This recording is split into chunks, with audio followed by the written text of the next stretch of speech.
Hello. Hi. Kayla Lords. John Brownstone. Of Loving BDSM, where we help kinksters like you have happy, healthy power exchange relationships. This week, we're answering a question from a submissive who has just renegotiated their power exchange, but they've taken out punishment, and now they have questions about if that was the right choice or not.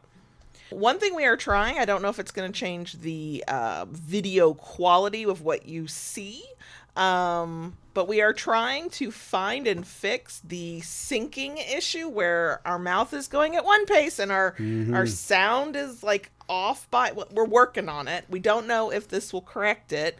If it doesn't, don't worry, we're still working on it. Right. So, it's a work in progress. Right. For anybody who's been like, why doesn't it sync? We know and we didn't know, and then we're trying to make it better. No. Right. Okay. So now let's get into the question. Okay. Okay, here we go. My Dom and I have decided to start our dynamic again from scratch. We have renegotiated our power exchange and our limits and boundaries, but have decided not to include punishments. I have anxiety where I fear being in trouble often, so this seemed to be counterproductive as I would be actually in trouble and would heighten these feelings. However, now we have reached a place where my Dom does not feel he can correct behavior he does not wish to see, as there is no deterrent. Is punishment a necessary part of power exchange? And how do you remain dominant and in control when your submissive is allowed to break rules with no consequences? So, Dom, who doles out punishments, what say you? Well, got a couple things. Okay. One, why is sub breaking all those rules? Right. Like, why is either the supposition that they're going to break rules, or why are they breaking rules? Yeah. Right. I mean, aside from the fact that, they could be a brat and they're just having fun with it and that's how they're getting attention, that's one thing. But if they're not and they're breaking rules, then you'd kind of find out what there's maybe something behind that. Mm-hmm. Okay. The other thing is, we've talked about this in past episodes before. Punishment is not the end-all be-all. It's not the best way for everybody. No. This one here, punishment is only in dire, extreme badness. Like, I have completely been taken over by aliens, and I'm not even speaking like myself anymore. Right. So far out of character behavior. She's totally lost her shit. That is accurate. Okay. But learned early on with her that best way to get her to cooperate and moving in that direction is rewards. Mm-hmm. Positive reinforcement. Positive reinforcement. She does love her rewards. Promise her Diet Coke and she'll almost do anything. Almost. I mean, I'll do some sketchy shit for Diet Coke. It used to be the I'd do anything for a York, but no, she'd do anything for a Diet Coke. So, that and some coffees and, whatever else. There is a whole lot to go on to say, okay, you get this done, and this is going to be waiting for you at the end of the race. Right. Yeah. So, I agree with you completely. I don't have much to add specifically to that. The thing that my mind came to, exactly like you said, is what is happening to cause all of these punishments, if they're happening at all. If they are happening, the next thing I want if rules are being broken and that's what's happening, right? You have to talk about the rules in place. Are they the wrong rules? Are they not feasible for the submissive involved? Or is learning a new habit and the stumbling that can often occur with that as you literally retrain your brain and your body to do something different than you've ever done before for somebody else, is it actually just the stops and starts and mistakes that happen in that? So then is it actually bad behavior? Like, how are we defining bad behavior? And then what are the methods in place to help a submissive learn how to not do those things? Mm-hmm. If we're talking about, you used to do this, you used to have this habit. I'm going to pick a random one. Biting your nails. You used to bite your nails. And now I don't want you to do that. If what you expect is to set the rule, you did it, now don't do it, they're not likely purposely breaking a rule by forgetting themselves. They are unlearning an ingrained habit, and they are trying to learn what you want them to do. And there may be tools out there that help. Now that I'm on the stop biting your nails thing, there's lots of things that you can do to deter somebody from biting their nails. These days anyway. But that's the question I have. Is it that they're purposely breaking a rule? Because that's a different conversation than I'm trying to learn a new habit and I'm struggling with the change, or I'm just making the same mistakes anybody would make. So that's the other thing, is realizing what kind of behavior you're going to define as air quote bad, and what is just human nature, and it's a part of the process of training and relearning and doing different things in your power exchange for your dominant. We do have a plug here. We do have a workbook on our Etsy shop. It's about punishment and rewards. It's a workbook that talks about both sides of it, with worksheets to help you kind of figure out specifics of what kind of punishments if you decide to do that, what kind of rewards if you decide to do that. Positive reinforcement works for a lot of people. As you mentioned, we have talked about these things before. I'm going to link in the places to where we've talked about these things so people can do a deeper dive. The other thing that came to mind, I totally respect the fact that having anxiety about being in trouble is then heightened when you're actually in trouble. And that's one of many reasons why punishment is not good for everybody. The other thing I would say, though, is it's also about trust. I am terrified to be, air quote, in trouble with somebody that I don't trust what their reaction is going to be, which is why I'm just anxious all the time. The thing I've learned over all the years with JB, though, is I know what to do to keep myself out of trouble for two things. One, the punishment is something that is a deterrent. I don't want it to happen, so I'm not going to do the thing that could cause it to happen. But two, I have learned where that line is. So I'm not saying you need, I don't mean to toe the line and almost get in trouble. That's not what I mean. I mean, there are times a thought will come into my head that I could say, I got free will and all, but I know what kind of reaction I'm going to get for it. And so then I just refrain. I'm like, nope, not worth it. But also because I know that, I know what in general will set us off down that path. Gotcha. It's the trust I have that it's not going to creep up in any other part of, a discussion or even a mild disagreement comes from trust. It comes from how you have behaved consistently all this time. And it comes from my ability to finally learn how to trust that deeply. So you're my safe person. So if you're a person who naturally has just some anxiety over being in trouble, that may never go away. That's possible.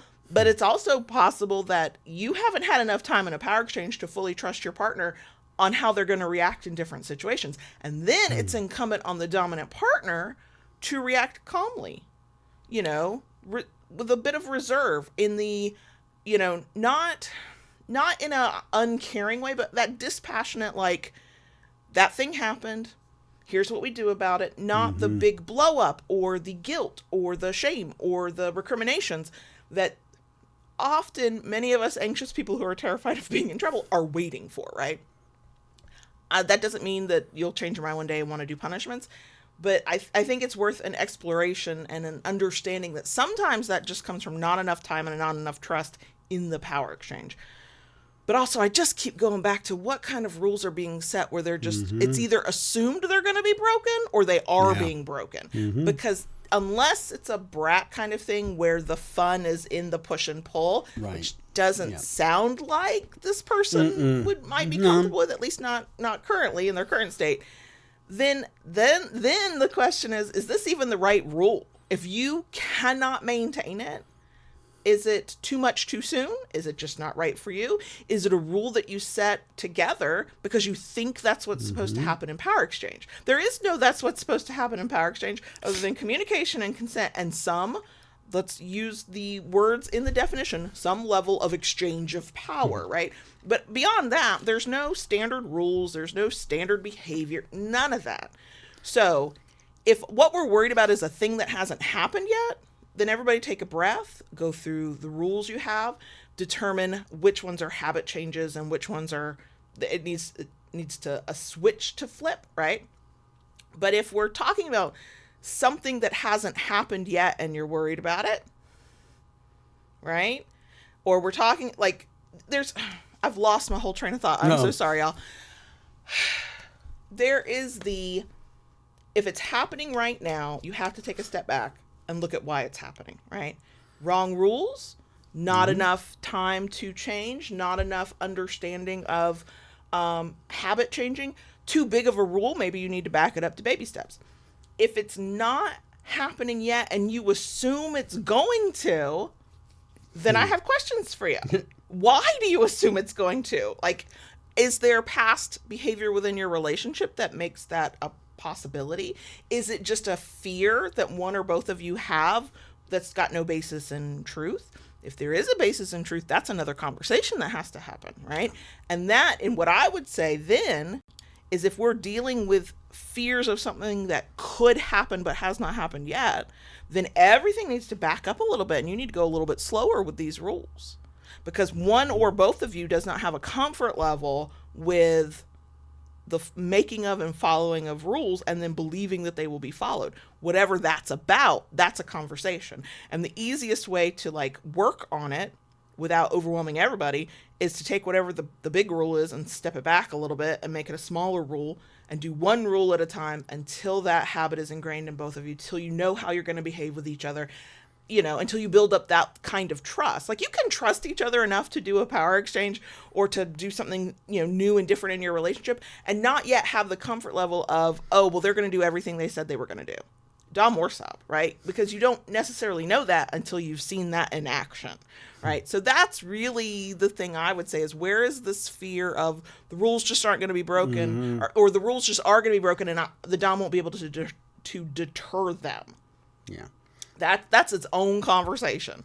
But yeah, with positive reinforcement, instead of deterring the behavior you don't want to see, you reward the behavior you do want to see. Right. And for many people, that works a whole hell of a lot better Than punishment. If every time you wanted to correct my behavior, it was always punishment, that would never have worked long term. You just shut down. Yeah. Oh yeah. I'd have been like, I don't even want to do this anymore, because Right. I think I would be similar to this person. I'd be on edge of, is everything going to get me in trouble? Is a little slip up, is a mistake, or they would become ineffective after a while, right? Because I'd be so used to it. It's like, whatever.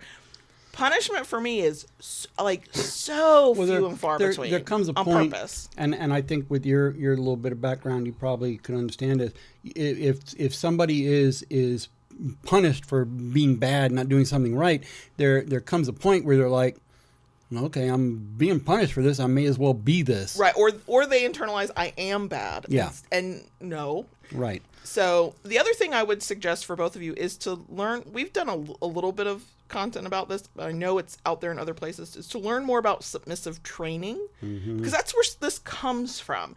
In order for there to be punishment that is not punishment, effectively what you're trying to do is change behaviors, change habits, change ways of thinking. Have a submissive do a thing that or not do a thing that the dominant wants them to do. That is training. You are training your submissive to do or not do something.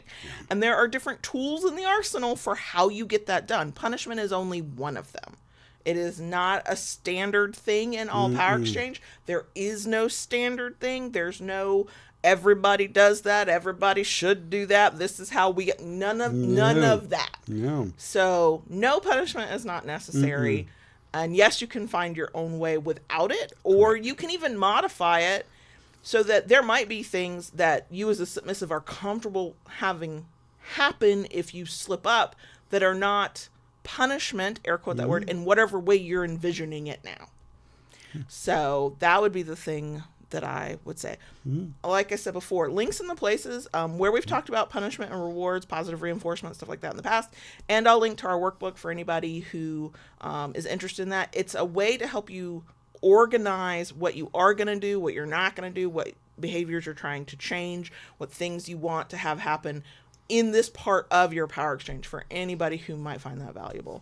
One thing I'd like to throw in there real quick. Okay. In all this, this is not a punishment, but it is also something that should be used judiciously. You should not just use it randomly. It should be used only in the most dire of circumstances. 3 words. Oh, I know what's coming. You disappointed me. I hate it. Do you know those words? That's why I'm glad you say you have to use those judiciously. Those words are, by some mental health professionals, are considered so damaging to a child Really? when a parent does it that they're like, please don't do that. Like, that will stick with that child. All right. Wow. So, and I didn't know that either. Huh. I mean, as somebody who grew up hearing it from time to time. So yes, judiciously, as hopefully two functioning adults who are mentally well and healthy enough to understand it differently than a child will, right? Who's still developing, and these are formative years, and that connection, parent to child, is different than, dom to sub. I think you can get away with using it, but you have to. You got to be careful. That's a powerful. It is. Powerful weapon. It is. And now I'm trying to think of alternatives. I think it's still. I think it's effective when. So what parents tend to do is they say, "I'm not angry. I'm just disappointed," right? Or some version of that. Right. And depending on the nature of the relationship between parent and child, that can be devastating. I think a big problem, though, is there's never any discussion or context given for a child. All they hear is that they are a disappointment. And again, not all children, not all parents, not every time, but enough, right? In an adult negotiated relationship where communication needs to be at the forefront, if a dom says that and they know it has an impact on their submissive, one, that needs to be acknowledged. Two, that's a responsibility the dom needs to carry with them, that this is a powerful tool and you need to be careful with it. But three, there needs to be a conversation between the two of you after things settle and you can both be calm, so that a dom can explain what they mean, can give context, the submissive can say how they felt, you can work through it, and you may find that is not an effective statement for you because it might bring up some other stuff. JB can say it to me, and he can even just threaten to say it to me, and I'm like, well, I will straighten up right now. But I have enough context. And I think I can count on my fingers the number of times I've used that over the course of our entire relationship to this point. One, because I'm trying not to, disappoint you. And two, you don't just throw that out there. You're not trying to guilt me. You're not trying to shame me into anything. No. So, yes, I think that can be effective for some people. I think if you hear those words or hear this discussion and have this immediate nope kind of feeling, then you know yourself well enough that that's not one that will work on you. But that is also the difference.